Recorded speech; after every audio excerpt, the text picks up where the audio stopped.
and to formally welcome Thich Nhat Hanh to this widest expression of our Sangha at Green Gulch. And we look forward very much to this morning's teaching and for this time you can spend with us. Shall we begin with the bell? And every time during the talking, if you hear the bell, please breathe deeply, enjoy your breathing, and smile. This is the most wonderful way of being together.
Thank you for smiling. Ladies and gentlemen, I would like to ask you to participate in this meditation. Here is a piece of paper.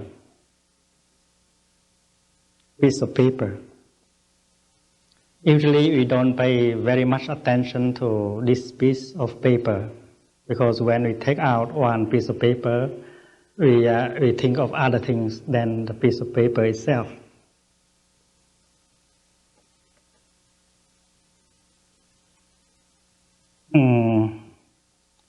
If we look at this sheet of paper carefully enough,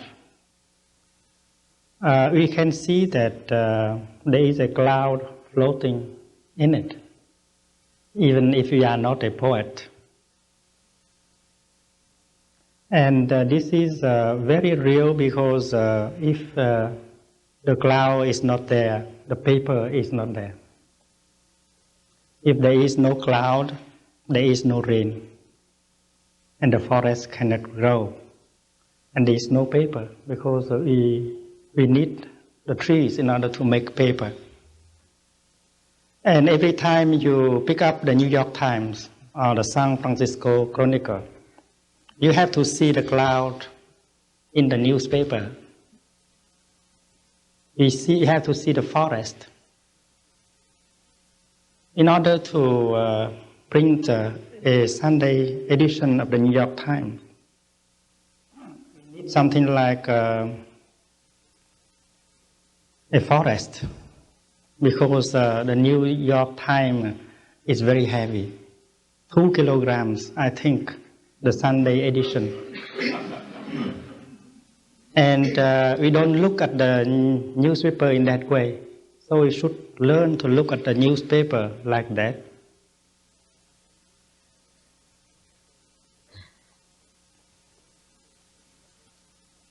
So someone who looks carefully at a piece of paper can see a cloud floating, and he knows that if the cloud is not there, and then the paper cannot be there.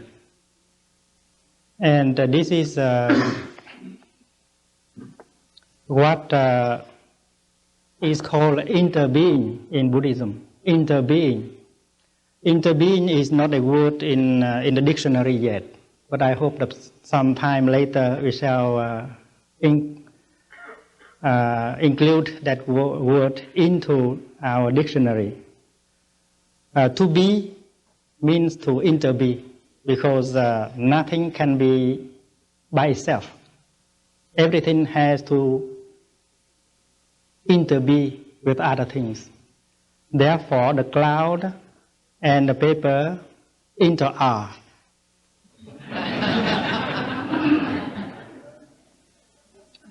If we look more carefully, we see the sunshine in it. You agree? Because without sunshine, nothing can be alive. The trees cannot grow, and therefore there is no paper. So this sheet of paper inter-is with the sun, the sunshine.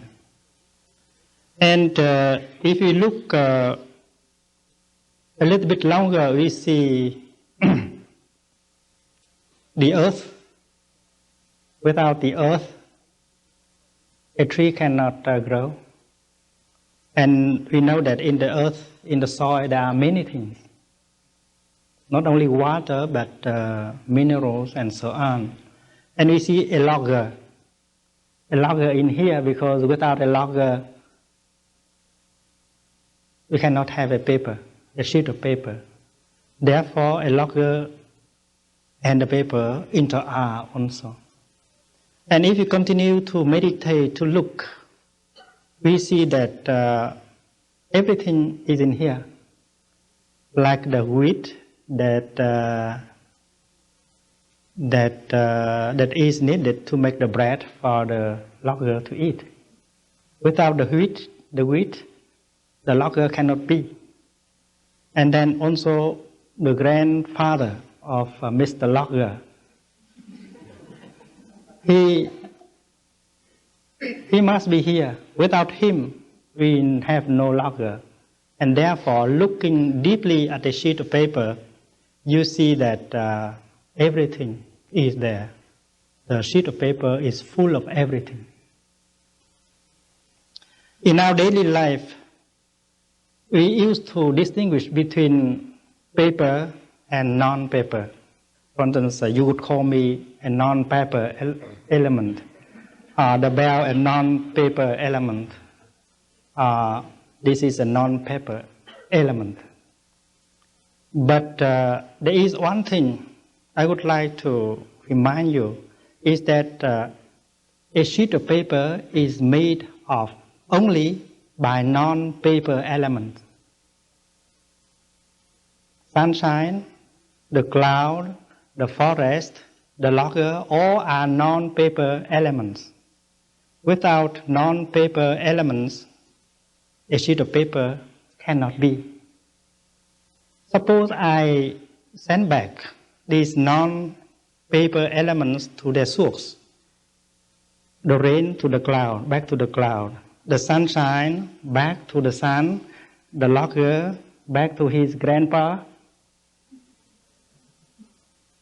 The paper can no longer be there. And therefore, in Buddhism, they say that the sheet of paper is empty. Empty of what? Empty of a separate self. Empty of a separate entity. That means a sheet of paper cannot exist by itself. It exists because of the existence of non-paper elements. You agree? Yes. But the word empty and emptiness does not sound to be like a nice word, because so many of us are afraid of being empty. Many of us get scared when thinking that he or she is empty. But emptiness is a very nice word, because without being empty, a sheet of paper cannot be.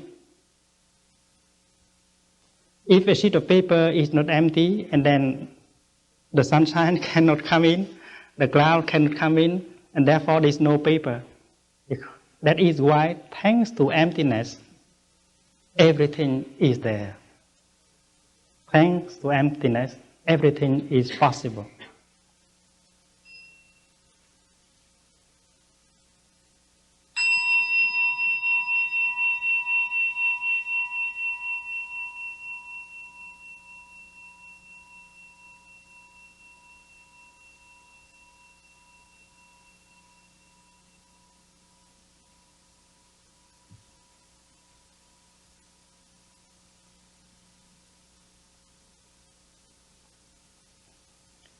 But we have to be precise.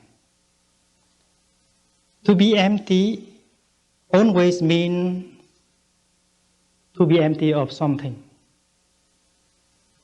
Like a cup.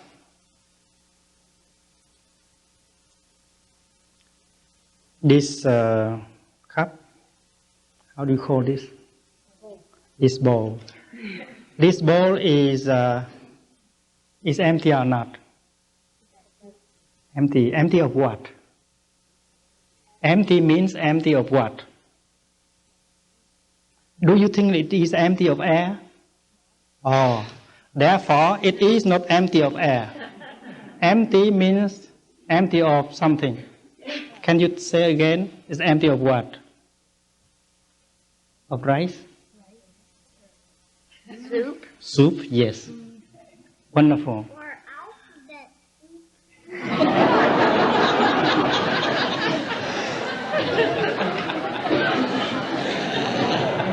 Wonderful.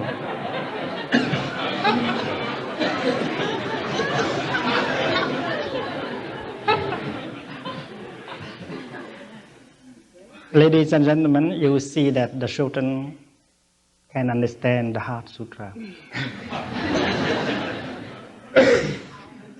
So this bowl is empty of food, but full of air. You think that air is not food? I am not so sure, because air is very important. But you breathe it. Without the air, you will die. So it's kind of food. But you don't eat the kind of food that you breathe in. Air is a very, very important kind of food. But sometimes we don't eat the food. We just breathe the food in. And air is the first class food. So to be empty means to empty of something. The word emptiness does not mean anything if you do not know what is lacking, what is not there. So if I say that the sheet is empty, the sheet of paper is empty, it is only empty of a separate self. But it is full. In reality, it is also full. It is full of what? Food or air? Yeah. It is full of everything. Everything is here. The sunshine, the cloud, the logger, the wheat, the soil, everything here. So to be empty of a separate self means to be full of everything.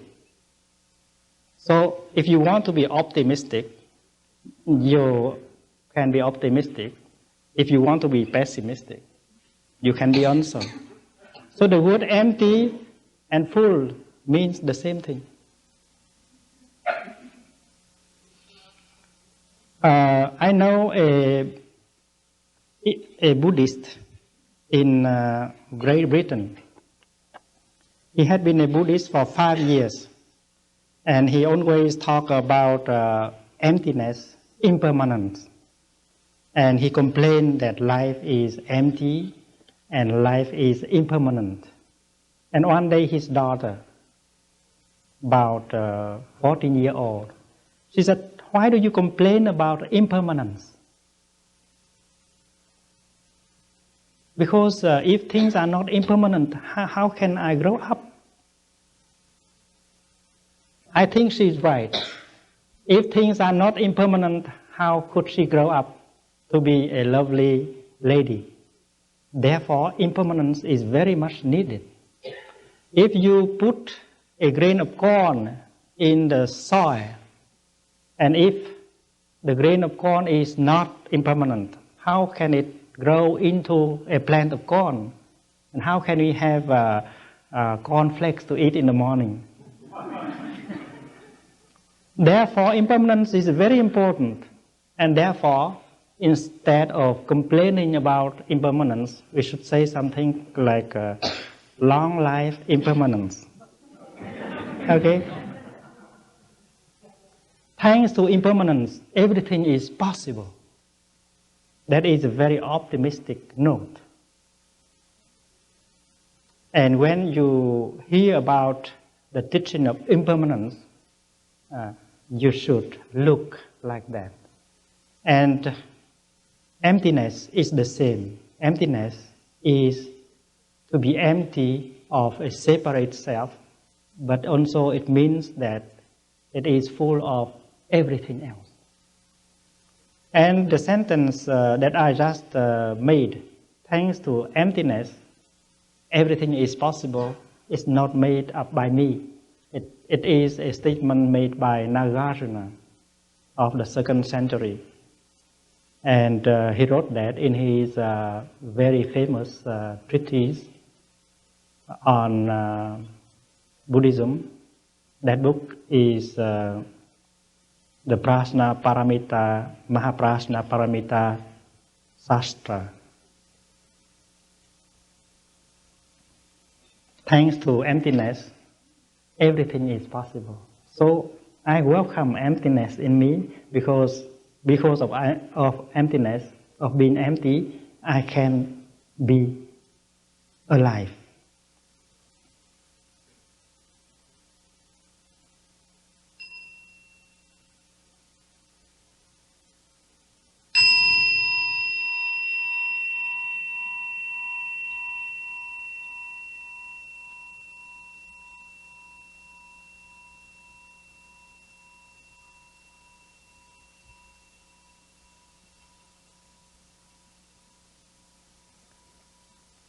In the Heart Sutra, there is a sentence that contains the word emptiness. Listen, Shariputra, form is emptiness. Emptiness is form. Form does not differ from emptiness. Emptiness does not differ from form. The same is true with feeling, perception, mental formations, and consciousness.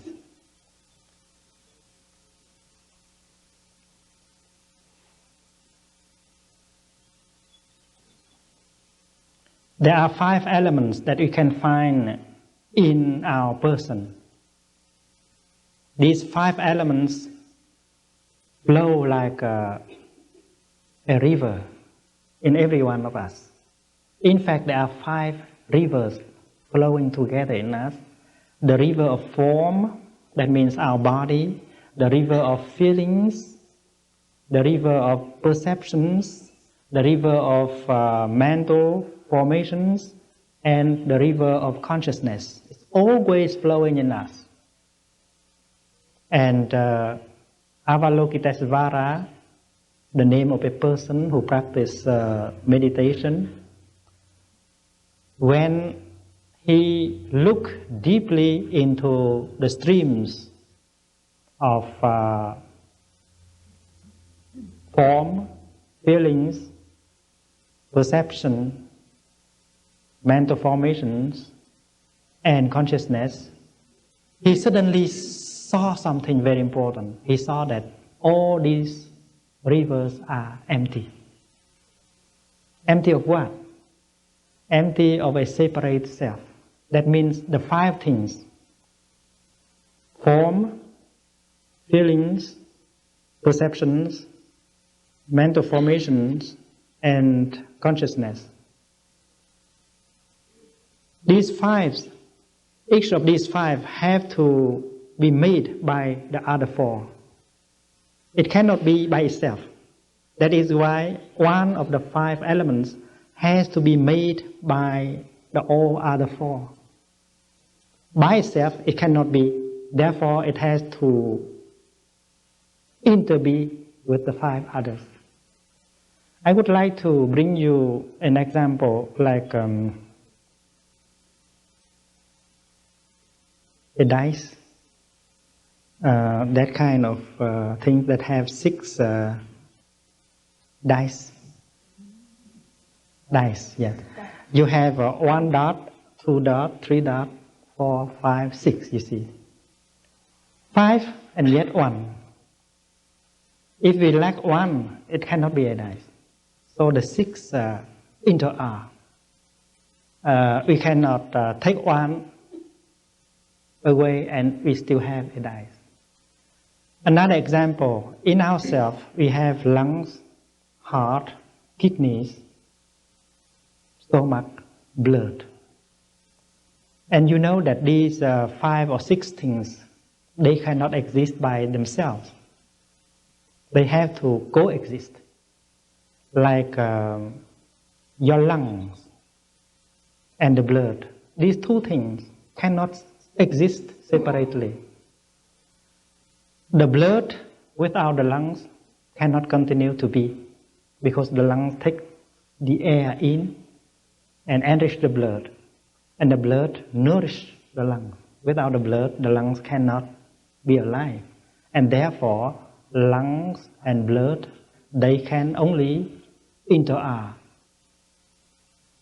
And the same thing is true with kidneys, with stomach. If the stomach is not there, and then the blood cannot be, the lung cannot be, the heart cannot be, and therefore they all inter-are. They are all empty. That is why they are possible. You understand? No. Not conceivable that the blood can exist without the presence of the lungs and the stomach. Therefore, form is empty, because without feelings, perceptions, mental formations and consciousness, form cannot be. Therefore, form is empty. It's so simple. And because of its emptiness, form is there. And the same thing can be applied to feelings, perceptions, mental formations, and consciousness. So this sentence should not inspire fear. It should inspire confidence.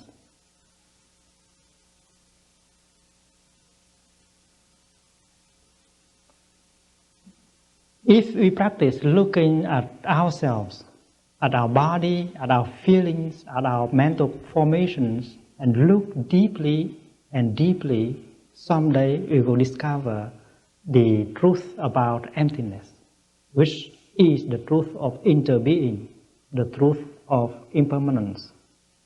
And this is very important.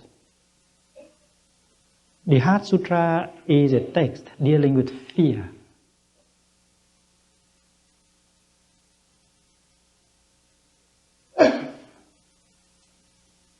And we liberate ourselves from fear by looking deeply into things in order to see. Once we really arrive at the vision of interbeing, emptiness, we be emancipated from fear. Bodhisattva Avalokita is a person who have shed light on the 5 elements of the person, and because of his meditation, his effort to look deeply into his person, he has found that all elements, the 5 elements, are empty. But he is not sad about emptiness. Instead, he is very happy because of the fact that he can see the nature of emptiness in his person. He becomes liberated. He transcends birth and death. Bodhisattva Avalokita, while moving in the deep course of perfect understanding, shed light on the five skandhas, the five elements, and found them equally empty. Not one is empty, but all the five are empty. After this penetration, he overcame all pain. Penetration means you get into it. You understand from within and not from without. Because Buddhist meditation is not to look and observe things from the outside. You have to get into it, to be one with it, in order to really understand. For instance, I just look at you from the outside. I cannot understand you. I have to enter in yourself in order to really feel your feelings, to really be your being, and then my understanding will call a good understanding.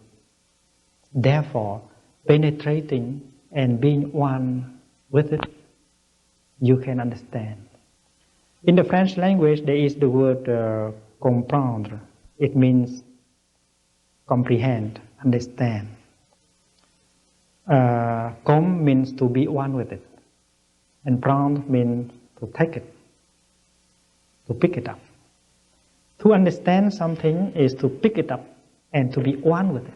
There is no other way of understanding one person or one thing. Let us return to the sheet of paper.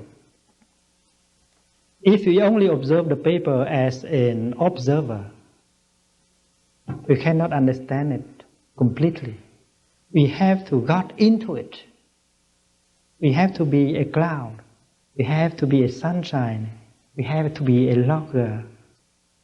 And if we can enter it and be everything that is in it, our understanding will be perfect.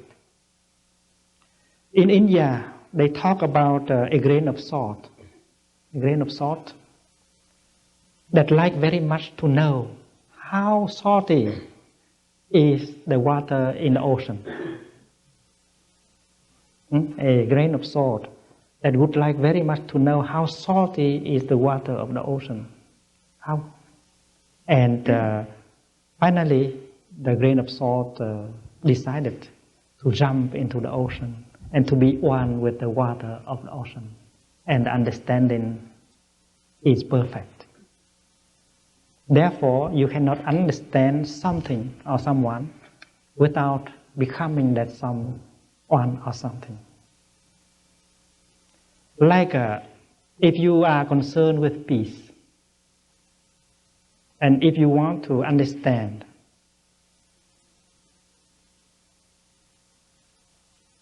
a citizen of the Soviet Union, you cannot just stand outside and observe. You have to be in the skin of a citizen of the Soviet Union in order to understand. The feelings, the perceptions, the mental formations within an American citizen, maybe you don't understand yet because you have not really penetrated in your feelings, your perceptions, your mental formations. How can we expect to understand the feelings, the perceptions, the mental formations of a Soviet citizen if we just stand outside and observe superficially? So in order to understand a citizen of the Soviet Union, we should not rely on the fruit of research of political scientists. We have to deal with the Soviet citizen like a person. We have to be one with him or her in order to really understand. And that is Buddhist meditation. To penetrate, to be one with him or her or it in order to really understand. And any meaningful move for peace should follow the principle of penetration, non-duality. Breathing deeply, but breathing is not enough. Smiling. You will be very happy when you practice breathing and smiling while listening to the bell.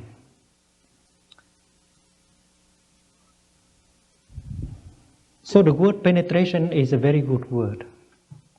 To penetrate and to be the same thing with the object of your understanding. In the basic, in the Sutra of the Four Foundations of Mindfulness, the Buddha recommended us to observe, to contemplate that way. He said that we should contemplate the body in the body. We should contemplate the feelings in the feelings, the mental formations in the mental formations. What does it mean? Why that kind of repetition? Because to meditate is not to stand outside as a mere observer. You have to enter in order to be one with what you want to observe and to understand. Scientists of our time begin to see that. The nuclear scientists. When you enter the world of an elementary particle, you have to become a participant in order to understand something. You can no longer stay outside in order to be an observer. That is why people like David Bohm, Capra, they now prefer the word participant to the word observer.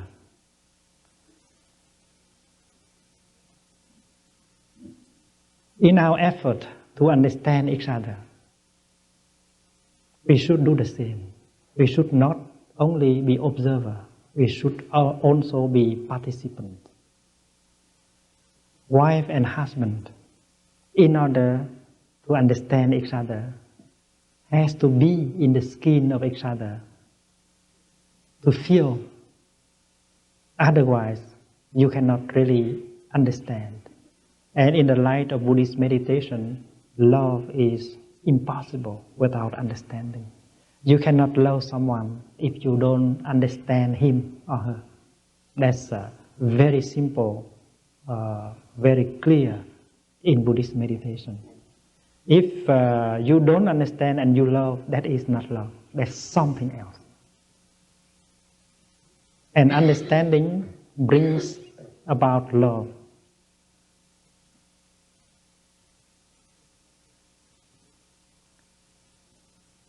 So Avalokita, after having seen deeply in the rivers of form, feelings, mental perceptions, he discovered the nature of emptiness in all of them, and suddenly he overcame all pain. And all those of us who would like to arrive at that kind of emancipation have also to look deeply to see that nature of emptiness. Here, Shariputra, all dharmas are marked with emptiness. That means anything we look at deeply would reveal the nature of emptiness to us. Take, for instance, a leaf or a flower and look at it carefully. You will discover the nature of emptiness. And if you discover it, you become liberated from your pain and from your fear.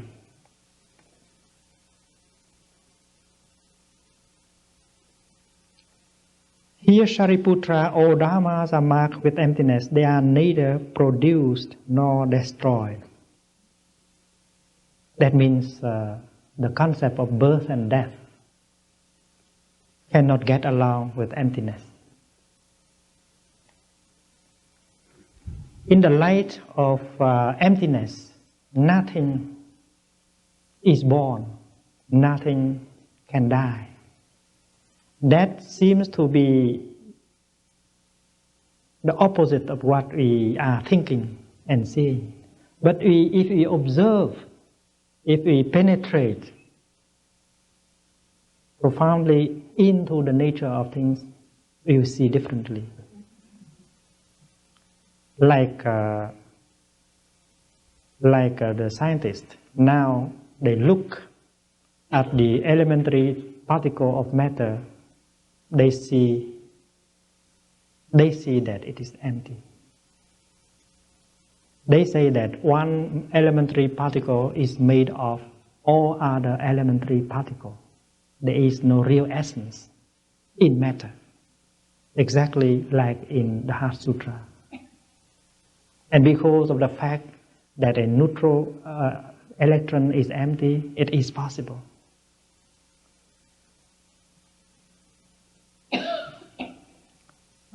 This young man, we think that he has been born how many years ago? 8 years ago.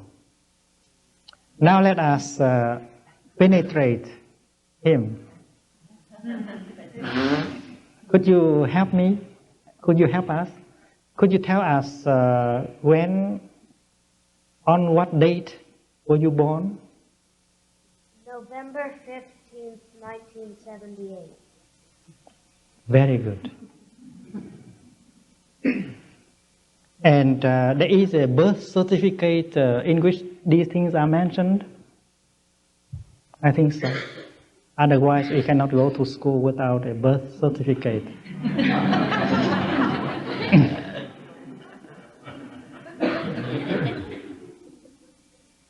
Now I would like to ask you a very profound, difficult question. And this question is addressed to every one of you.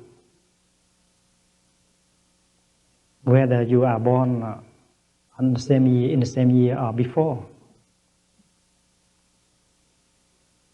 Do you think that before you were born, you already existed? You were already there before you were born. Had you been really there? Were you already there? For instance, this is time. Huh? This is the moment when you were born from your mother. Huh? And from now you go on and 1 year old, 2 year old, 3, 4, 5, 6 year old. Huh? This is the birthday. Huh? I like to ask you whether before that you were already there. You were already there? I think so. Because if you were not already there, how could you be born here?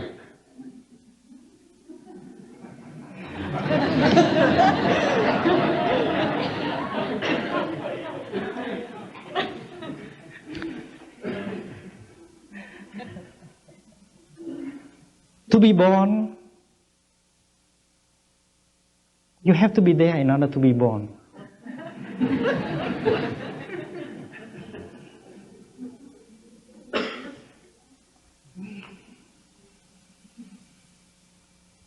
And if you had been there, what is the use of being born? Because to be born in our mind is from nothing, you become something, right? To be born, according to the definition that we usually have, that means from a nothing, you become a something. Here, production. Nothing is produced. That means from nothing you become something. That is the meaning of being born. But if you had been there before you were born, and then what is the use of being born?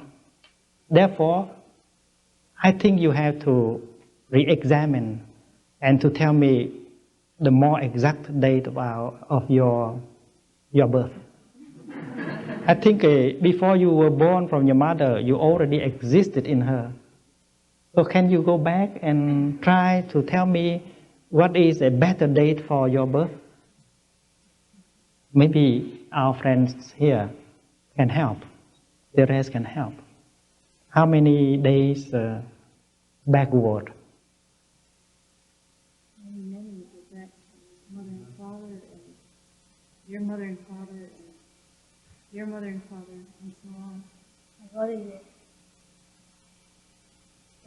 Usually we think that you are born the moment you were conceived. Father and mother come together and then you are born. Right? And that day, maybe 9 months and 10 days in advance. Not in advance, but before.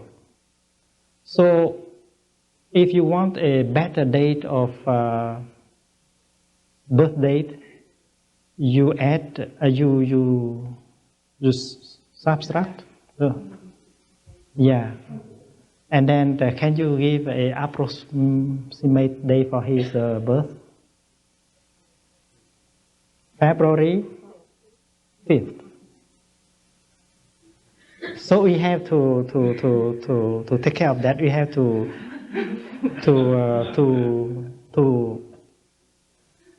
change your birth certificate. It was not very correct. Therefore, we have to, and I think we need a lot of work to do in order to change like that. A lot of arguing with the attorney and people like that. It's very difficult. It will create a huge debate.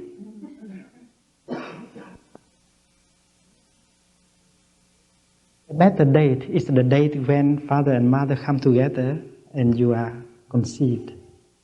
But the same question can be applied. Well, before the arrival, the meeting of father and mother, whether you had existed or not, you had been there or not. The answer is that you had been there, half in your father, half in your mother. And even before mother and father were born, you had been already in grandpa and grandma. It seems that if you look more deeply, you see that you have been there for a long time. For a long time. Maybe from the beginning. But the beginning of what? The beginning is always the beginning of what? Like empty means to be empty of what? What if there is no beginning? So if we look more deeply into this reality, if we penetrate him, we find that he has never been born. He has been always been there. So it goes along with the Heart Sutra. And every one of us is the same. No one of us has been born. We have always been there. Just look at my hand and your hand. And look deeply to see. And to tell me how long this hand has been around. It's difficult. It has taken so many forms, and now it is here. And I have always been there, and I have never died. If I have died once, how could this hand is still here? A long continuation. Let us look at something else like a cloud. You think that a cloud can be born? How could a cloud be born? Can a cloud just be born like that out of nothing? No, I think you are correct. Because the sun shines on the water and the water become the vapor and then the cloud. So the cloud itself has never been born. It was the water. Before becoming a cloud, it was the water. It has always been there. And the water, you think that a cloud can die? To die means from something you become a nothing. Do you think that we can make something becoming a nothing? Like this sheet of paper, can we make it into nothing? Suppose I strike a match and burn it up. It cannot become nothing. It will become smoke, heat, and ash. The smoke will go and continue to be. The heat will penetrate other things and continue to be. The ash will become part of the soil. So you are not capable of transforming this sheet of paper into nothingness, into a nothing. It's impossible. A piece of dust is also like that. You cannot make a piece of dust into nothingness. So this sheet of paper, if we look at it carefully, we see that it has never been born and it will never die. It can take other forms of being, but it cannot be reduced to nothing. So that is why the Heart Sutra, Avalokitesvara said, "Here, Shariputra, all dharmas are marked with emptiness. They are neither produced nor destroyed." Everything is like that. Everyone is like that. We are not subject to birth and death. If we care to look carefully, we transcend birth and death. Birth and death are ideas we have in our mind. Birth and death cannot be applied to reality. It is like the idea of above and below, that is in here. Because we are quite sure that this is the above and this is the below. And we are very sure that heaven is in this direction and hell this direction. But the Indonesians or Japanese who are sitting on the other side of the planet, they don't agree. They think that this is the above and heaven is here. Right? And if we disagree with them, we have a fight. And we can kill each other. We don't realize that the idea of above and below cannot be applied to the cosmos. So birth and death are like that also. The idea, the notion of birth and death are created by our mind, cannot be applied to being, because nothing can be born. Nothing can die. To be born means from nothing you become something. To die means from something you become nothing.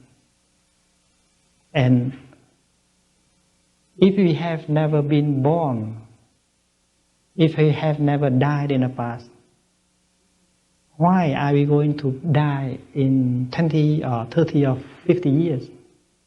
We have to look carefully.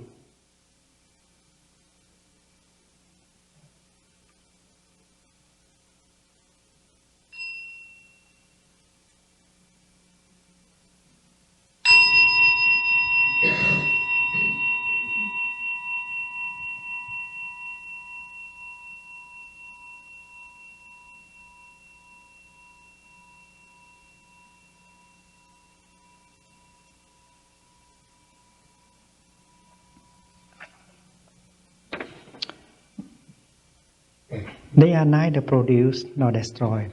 They here means everything, everyone. Neither defiled nor immaculate.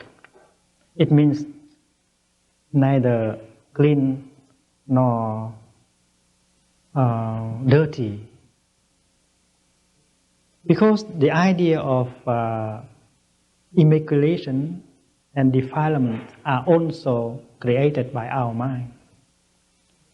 Suppose we contemplate a rose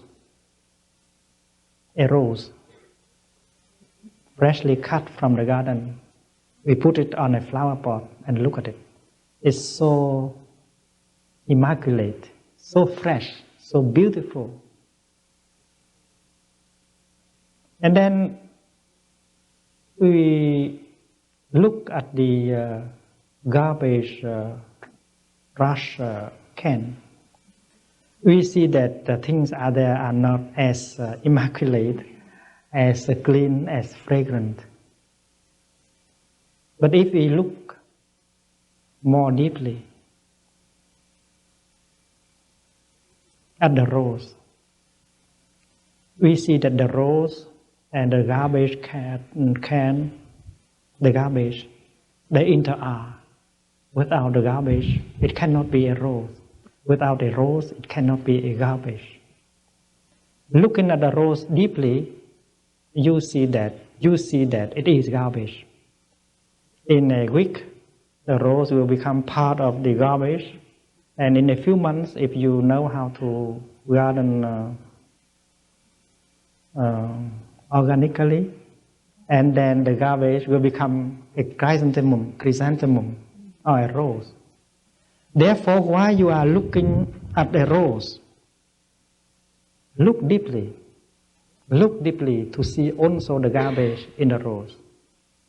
And when you look at the garbage, look deeply in order to see the rose in the garbage. That way you don't discriminate any longer against the garbage. You think that the garbage is very needed for the rose and for us.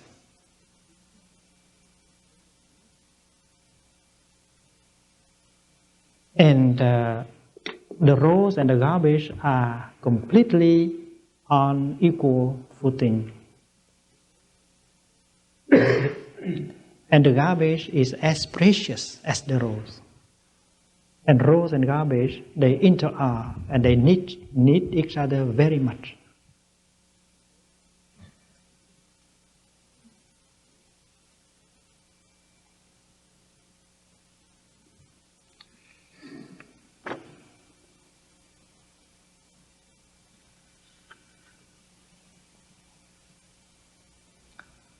In poor society, maybe in rich society also, there are ladies who have to sell themselves in order to feed the family. They call them prostitutes.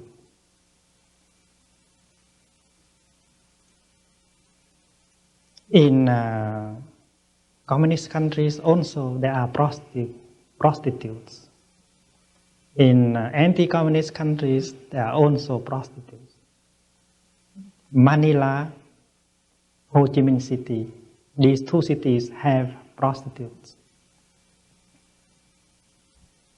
And then the young girl who has to sell herself in order to support her family will feel very sad, ugly, defiled. And when she looks at other people, she has the complex of being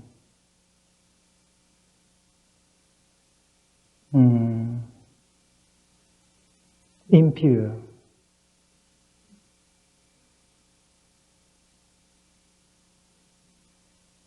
And she suffers very much. There was no other ways for her to help her family. That is why she listened to the arguments of some people and she became a prostitute. And she lived that kind of pain all day and night. And she is not emancipated. from that complex of being defiled. But the other people who are not prostitutes, who are living, who go to churches, who have the feeling that they are spiritually very clean,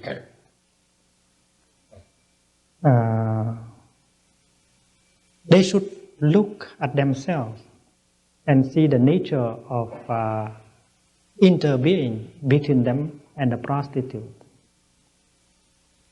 Because according to the light of interbeing, this is like this, that is why that is like that. And the people, the so-called clean people, they are responsible for the being of the so-called defiled people. Because this is, because that is. This is, that is why that is. This is like this, that is why that is like that. It's like the rose and the garbage. They interact. And nobody among us can claim to be immaculate because of our way of life, that these young girls had to become prostitutes. A society that consumes a lot of goods and a society that is deprived of everything. These two societies interact. The wealth of a society is made of the poverty of the other society. And therefore, wealth and poverty interact. And if we care to look at things in the light of interbeing, we see that we are responsible for everything. It is like the story of the young girl who was raped on a small boat by a sea pirate. And the sea pirates continue to inflict a lot of pain and sufferings on the boat people today, last night, the day before, tomorrow also. Every time we hear of a pirate killing people and raping women and children, we feel angry. We want to punish. We want to kill the pirate. But the fact is that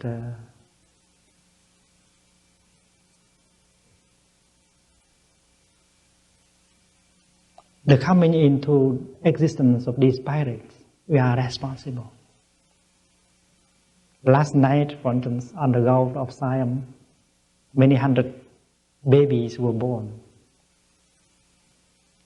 And if these babies are not properly brought up, if they will have a drunk father and a mother who knows nothing about raising a child properly, and then in 20 or 22 years, a number of these babies born last night will become a pirate. If the educators, economists, politicians in Thailand and in the world don't do anything at all for them, for the babies who were born last night, a number of them will become sea pirates in 20 or 25 years. This is like this. That is why that will be like that. So we are co-responsible for everything. We cannot say that our hands are clean. Our hands can never be clean because we interact with everybody else. If 40,000 children die every day because of lack of food, we are responsible. The way we live our daily life make that possible. In order for that not to happen again, we have to change. We have to be aware of what is going on. And Buddhist meditation is to look in order to really see what is going on.